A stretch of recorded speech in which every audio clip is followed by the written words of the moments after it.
Good morning.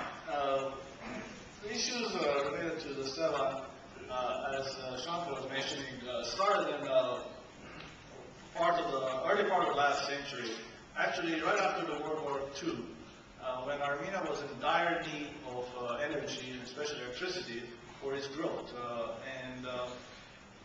So started lowering it, and that was the Lake Sevan's hydraulic power generation stations were the main source of electricity for Armenia, and they were using the water from Lake Sevan without any control to generate as much electricity as they needed in what's called Razdan Cascade, which are 7 turbines there, because Razdan River starts from the Sevan, and people who visited Yerevan, they know it comes all the way to Yerevan. So in that drop, they can generate electricity. But they were not thinking about consequences of that, and that is why the level was dropped about 20 meters in 20 years.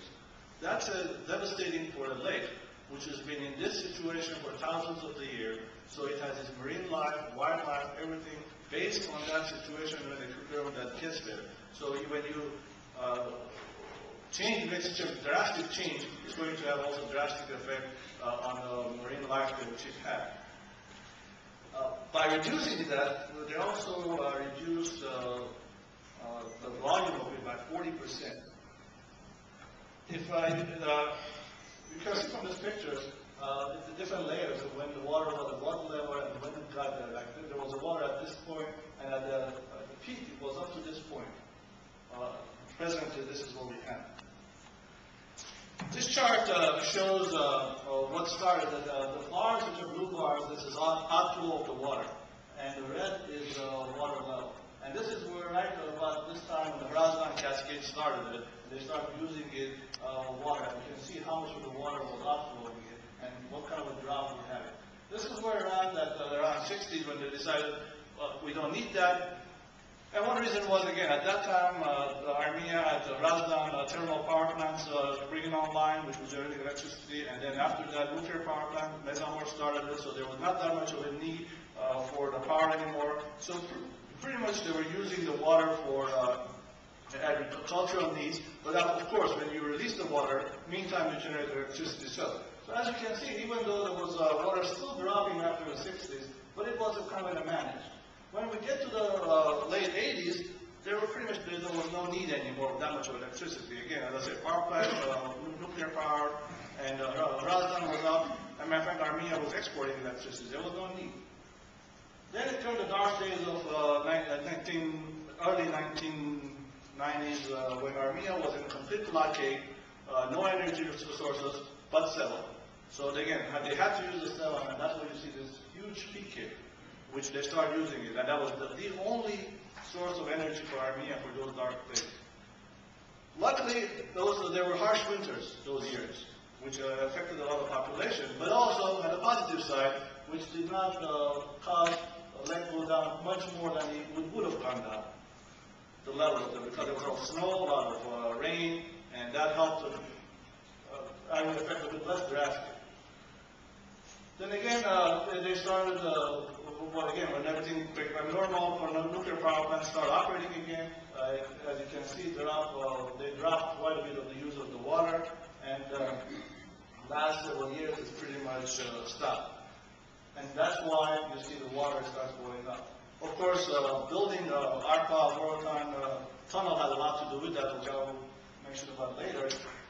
One of the other issues that was causing a problem here, every year government decides how much of water needs to be released from the Lake Sevan for agriculture.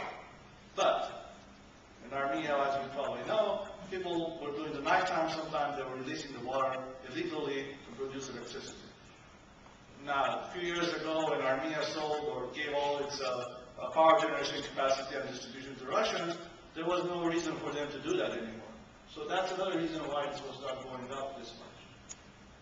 The idea is, at the low point, which is about here, water needs to go up 6.5 meters before the lake becomes to a stage that it's okay to keep it at that level.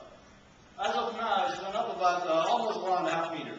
So we have another 4.5 meters to go up. That's the plan. When water drops, temperature goes up. And that is not good for the marine life there. What happens? Well, because of the warmer water and all the pollutants which gets into the lake, algae grows in the lake. The algae takes all the oxygen out of the water. When the oxygen goes, the fish dies. Fish cannot survive in a situation like that. I took this picture in the summer of 1992. It's a beautiful picture, but there's something wrong with that. It's a color. The color was changing to green, and the lake was smelling. And that was all because of the algae and all the temperature. And a lake like that cannot be alive. It should be called a dying lake. Fortunately, you don't see this anymore. Like I was there again a couple of months ago, and luckily there's no green anymore. Why? Because the water has come up about 1.5 meters, which has a lot of beneficial effect. Right now, all these beaches around there, they're underwater. Again, water used to be this high, and it was as you know, it was an island. You couldn't drive there, which you can do today. We're now always planning to bring it to that level, but at least that 6.5 meters is necessary. If that happens, then fish and marine life can survive and get back to the normal.